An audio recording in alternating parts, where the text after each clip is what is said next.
daughter, this is what I did. I helped build this airplane or this yacht. I work in this factory and look at these beautiful wristwatches we pump out, or, whatever it is you do for humanity. Okay, it's a beautiful thing, and everybody wants to be a part of it. That's our nature. That's our godly instinct. So it will work. Look at the evidence of volunteerism. Look at all the people that are miserable after they retire and they don't feel like they're useful to society anymore. Then they've got some great pension. They're miserable. So, the stuff I'm saying holds water. It stands to reason and logic and truth.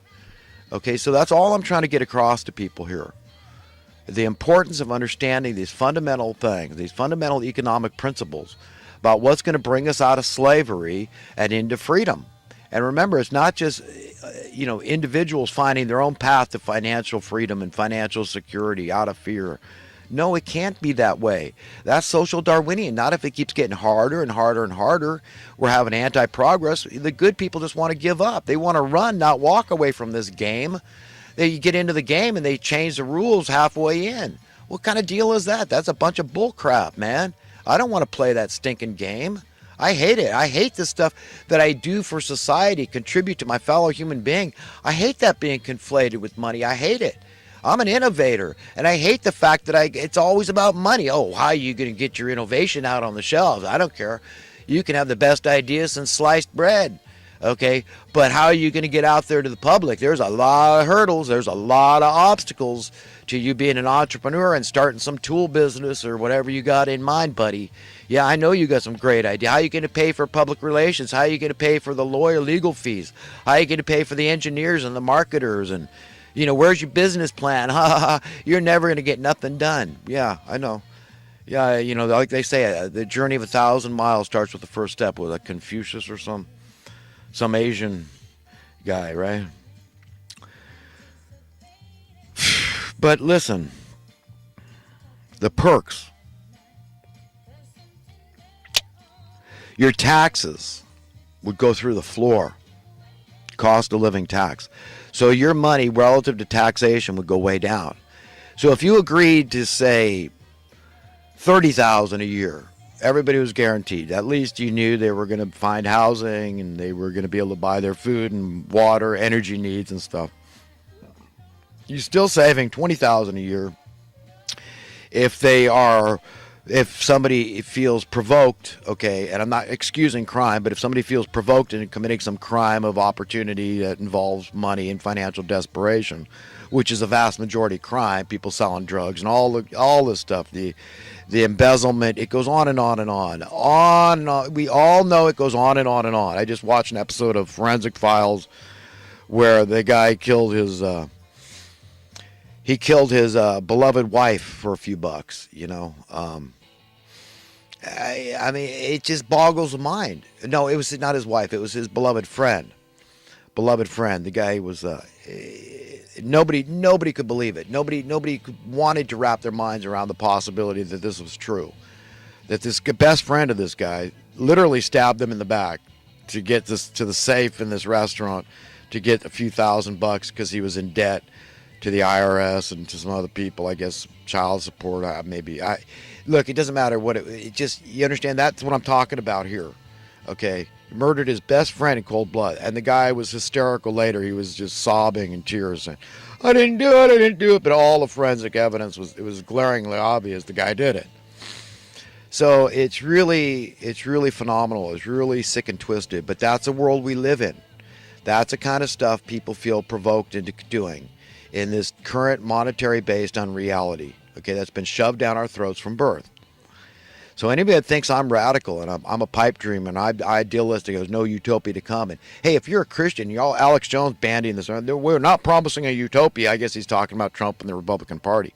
Hey, well, listen, the Bible is promising utopia. And like I said, you've got to let your Christian biblical beliefs supersede any political belief. So, yes, if you're a Christian, you are promising a utopia. Like Jesus said, paradise on earth. That is when God's will is installed, implemented upon the earth, it will be. Okay, a paradise, heaven on earth. That's what it is. When we're all living in peace and safety and security and prosperity and freedom and happiness and contentment and constant bliss, like we're in a constant state of climax orgasm. Okay, so that's what God wants for his children, because that's logical. That's what makes sense, that we arrive at that state, okay, eventually, however long it takes. That's what we're shooting for here, to have God's will be done on earth. So all the crime is gone. So all that money you spend on crime, you don't have to spend anymore as a taxpayer. We, as collective taxpayers, individual taxpayers, making up the collective, we don't have to pay that anymore. You don't have to pay for those dubious wars and all the implications, ramifications thereof, all those expenses. No more paying for that. Financial services industry, no more paying these leeches, mooches that aren't doing anything for society. Big fat leeches and mooches. What are they doing? You know, like a flea, like the Black Plague. They can kill you. This little tiny frickin' flea, obviously invented by Satan, right? Created by Satan. The mosquito, same thing. How about a leech? How about a tick? A tick can do this. Deer tick, right? Can do the same. Give you some horrible diseases, right? Kill you maybe. Understand these little things that are there, that are preying on humanity, and they've infiltrated every aspect of our lives, psychologically, emotionally, tangibly, literally, physically. I mean, it just, we're all diseased, and our lives are very precarious at the hands of these evildoers. And we've got to really take this thing very seriously, that just getting out from under their thumb and freeing ourselves and demanding freedom. Okay, not just for ourselves. Speak out for others. If you're totally free and totally secure, give a crap about others, man. You call yourselves Christians? I mean, what does it mean to be a Christian? What is that? You know, what are your principles? What are your morals, ethics? I mean, you know, how do you feel? Whose planet is this? Are we all his children? Do we all not have an inherent right? Should it just be all, you know, hereditary rights to great wealth, like through the Rothschilds and Rockefellers, et cetera, et cetera? These royalties and all that. Is this the way it's got to be? Is this God's will? Is this, or you know, do we or do we not have an inherent right to share in the prosperity of the planet? And I strongly contend, of course we do. Logically speaking, morally speaking, we do. So this whole idea of a basic guaranteed income does not all of a sudden sound so radical, does it? As a birthright, you understand, being free from the money masters of misery.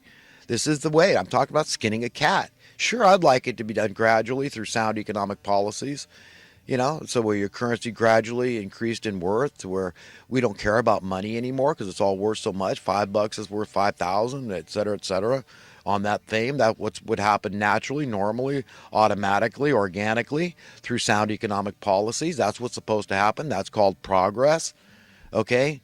If there was any honesty in the land, but there's not. It's just the evil people have been running the show.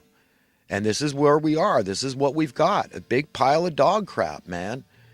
And people got to wake up to it. You know, you say, well, my life's not. And, you know, if you work hard and you do this and that and the next thing and comply and capitulate to this holy rigged game, nobody can deny. And if you just jump on the bandwagon and go along and get along, and you'll be all right. And America's still the greatest country and the land of opportunity. And you're some mindless jingoist out there. Okay, it's like a yes man to a friend. Okay, a yes man is not your friend. Okay, a yes man is a yes man. He's a sycophant. Okay, and anybody that doesn't understand constructive criticism is intellectually dishonest. So the same thing applies to being patriotic. If you're a mindless jingoist, okay, you're not a friend to America. You understand? If you're offering America constructive criticism, then you're a valuable patriot. Like Thomas Jefferson said, dissent is the highest form of patriotism. Okay, so yes, I criticize the crap out of the direction of America because it hasn't been America since they murdered JFK. It's been taken over by globalist scum, New World Order cabals and evildoers in high places, genocidal maniacs that have apparently, by their fruits you'll know, have abandoned their conscience. They don't care about humanity. They care about keeping their position in place in this temporal realm. I mean, these are real sickos, man. These are real freaks, man. These money lovers at the top, they're real nuts, man.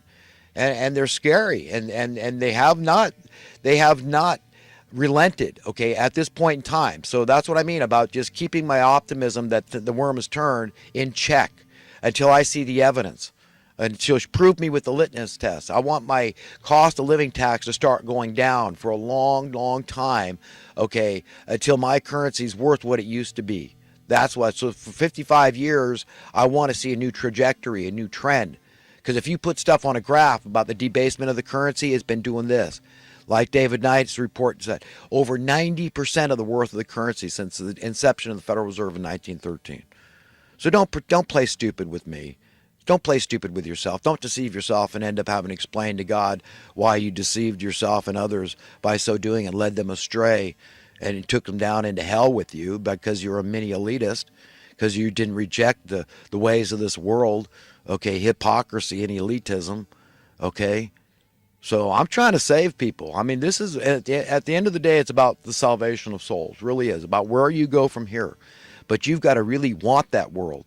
So while you might have to confess and admit you love money, yes, because God, he knows if you're lying. He knows if you love paying your bills, if he knows you love to be extravagant, spend a lot of money and give extravagant gifts and all this and that. There's no lying. Okay, so it's okay. Confess, admit. You can be forgiven for that. But then on the same hand, you've got to hate money. You've got to hate your life in this world because Satan is the prince of this world. Money is his ambrosia. And you hate it. You hate the idea, the gall, the notion. How dare he try to use this to compete with the love and affection and the attention that belongs only to one, to God Almighty himself. Okay, that's it. This is a competing false master, this money, just like Jesus spelled out. You can't serve two masters, so we've got to hate money with a passion and look forward to that world. Those that you hunger and thirst for righteousness will be filled, is what's promised. So no, it's not impossible for all of us to imagine a world entirely without any form of money at all. And that's paradise. That's what I'm looking forward to. That's freedom, man. That's happiness. That's contentment. That's bliss 24/7, man. Okay, nobody's got you bound. Nobody dictates to you, okay, the terms of the game. Okay, only God, and his yoke is easy. His load is light. That's it, man. Who would reject that? Who in their right mind would turn from the truth that I'm trying to convey and help people understand? I'm not a socialist. No, I don't believe in the Robin Hood theory. No, I believe in fiscal conservatism, okay, logical. I want low taxes, small government, except to say that on the same hand, all of us got to understand we are the only legitimate government is we the people. As a whole, that means a collective society, okay? That's the only legitimate, true, valid government is we the people. So in that sense, we're a big government by necessity. As a republic, we are all government workers. We all have a right to share in what's going on and how they spend the money in the kitty and the treasury, right? We all have a say-so that we not only have a right and entitlement to exercise our view of, but we've got an obligation, a duty, a responsibility to do so in sticking up for what we believe is right, putting our 2 cents in worth, being a good American, being a little cocky, and saying, yeah, hell yeah, man, I'm for this. And make sure people understand. And how do you back that up? How do you justify it?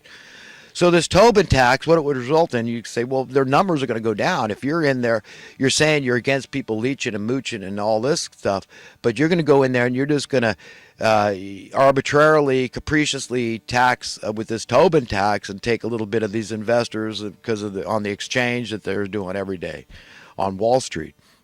But remember, they're trading in natural resources that belong to everybody. So there's your justification for one thing. So look at it like that. It doesn't look like it's such a socialistic kind of thing, right? So anyhow, they're barely going to feel the pinch. They're not spending that money anyhow. Remember, it's just invested. So it's just sitting there. It's not in circulation. So there's no velocity to that money just sitting there. And if it was circulating in society, how would it not be good for local businesses when people had money to spend at those local businesses for services and commodities or combinations thereof? Tell me, explain that to me. So it'd be super good for your local economy to have this basic guaranteed income, say about 30 grand a year. Take it out with the Tobin tax. And if people say, well, I need a vacation. I've been working my ass off all my life. I'm going to take some time off. You can't hold it again. Who are you? You're not God. You're not their conscience. Let people do what they want. Set them free. Whatever. Who cares? Go surfing. Go skiing. Whatever. Go sailing. I mean, go skin diving. Find something to do, man. Go travel the world, learn how to fly a plane and whatever your little heart desires. Okay, it's your playground. God gave this earth to you as much as me and him and her and all of us. We all have a right to share in the wealth of this planet, all this accumulated wealth. Nobody could take credit for. all these centuries, okay, since the advent of the wheel, okay, thousands of years ago, we've been building on this technology, and nobody is alive today to say, hey, that's all mine, I own it all. No, it belongs to all of us, accumulated. We all have a right to share in all the technology, all the infrastructure, all the stuff is your inheritance. The Golden Gate Bridge, Brooklyn Bridge, all of it is yours and mine and his and hers. Our laborers built it. Our labor built it. You understand? Your forefathers, everybody's got a relative that built it. If even if it's not an American relative, it's still a part of humanity. The same red blood built it. So it's your blood that built it. It's all yours. The technology, all these brains, we're all, your brothers and sisters, uncles and aunts and forefathers and foreparents, foremothers. I mean, it's all of us. It's one big family of humanity, one species, one race. That's what we are. That's how God wants us to